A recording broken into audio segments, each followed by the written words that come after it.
हम रेवाड़ी शहर के सेक्टर 4 बाईपास पर खड़े हुए हैं। आप देख सकते हैं कि किस तरह से धुंध पड़नी शुरू हुई, कोहरा पड़ना शुरू हो गया। जैसे ही नई साल का दूसरा दिन शुरू हुआ, सोमवार की सुबह हुई, कहीं ना कहीं कोहरे ने पूरे शहर को अपनी चपेट में ले लिया। और जिस तरह से कहीं ना कहीं जो सड़क हादसों की बात होती है, कोहरे कारण वो भी शुरू हो गए। इसी का परिणाम रहा कि सुबह कोसली गुड़ियानी रोड पर एक स्कूल बस एक्सीडेंट का शिकार हो गया। उसमें कई बच्चे सवार थे, जिसके चलते वो कहीं ना कहीं छोटे मामूली चोटें भी आई हैं। लेकिन सवाल है कि सर्दियों की छुट्टी होने के बाद भी आखिर जो प्राइवेट स्कूल है वो क्यों खुले हैं। अक्सर देखा जा रहा है कि सरकार की ओर से घनी ठंड होने के चलते स्कूल बंद कर दिए, लेकिन बावजूद इसके कुछ स्कूल संचालक बच्चों की जिंदगी ताक पर रखकर अपने कहीं ना कहीं स्कूल खोल रहे हैं। अब हम बात करते हैं कि जिस तरह से कोहरा पड़ रहा है और हादसे जिस तरह से बढ़ रहे हैं। हम रेवाड़ी शहर के बाईपास पर खड़े, यहाँ देख सकते हैं आप किस तरह से लाइट पूरी तरह से बंद पड़ी हुई है। इस बाईपास की लाइट पूरी बंद पड़ी हुई है, जिसके चलते हादसे कहीं ना कहीं जो आंकड़ा है वो बढ़ जाता है, क्योंकि कोहरे के चलते जो लाइट है कहीं ना कहीं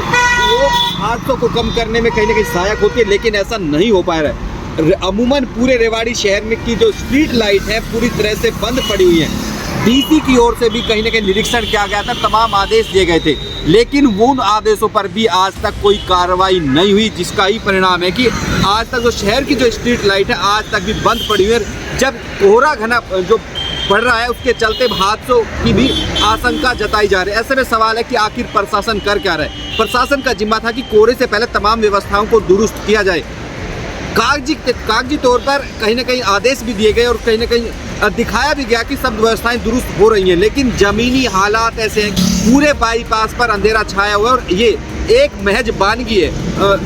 PWD रेस्ट हाउस पूरे रोड पर कहीं ना कहीं पूरी तरह से अंधेरा छावे। तमाम आदेश दिए गए, करोड़ों रुपए खर्च करने के बाद सुल्तान लाइट शहर में लगाई गई, लेकिन आज भी हालात बदतर हैं। करोड़ों रुपए, करीब 8 करोड़ रुपए का बजट खर्च कर ये स्ट्रीट लाइट लगाई गई थी, लेकिन आज ये स्ट्रीट लाइट कबाड़ में तब्दील होती हुई दिखाई दे रही है। इसका सबसे बड़ा कारण कहीं ना कहीं प्रशासनिक फेलियर है।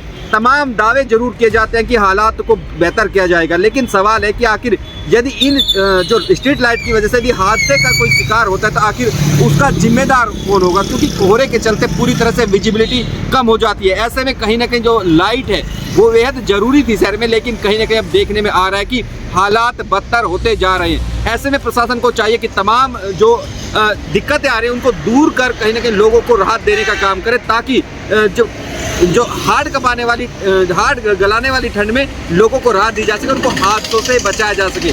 बात कर रहे हैं सफ़ेद पट्टी दिल्ली जयपुर हाईवे की बात करें, रोहतक रेवाड़ी हाईवे की बात करें, तमाम ऐसे जो हाईवेज हैं उन पर सफ़ेद पट्टी तक नहीं है। ऐसे में सवाल यही खड़ा होता है कि आखिर जो प्रशासनिक जो निगरानी करने वाले अधिकारी आखिर वो करते क्या हैं। क्या लोगों को सड़कों पर मरने के लिए छोड़ दिया गया, ये भी एक बड़ा सवाल है, और इसका जवाब भी कहीं ना कहीं प्रशासनिक अधिकारियों को देना होगा कि आखिर वो व्यवस्थाओं को दुरुस्त करने में फेल क्यों रहे।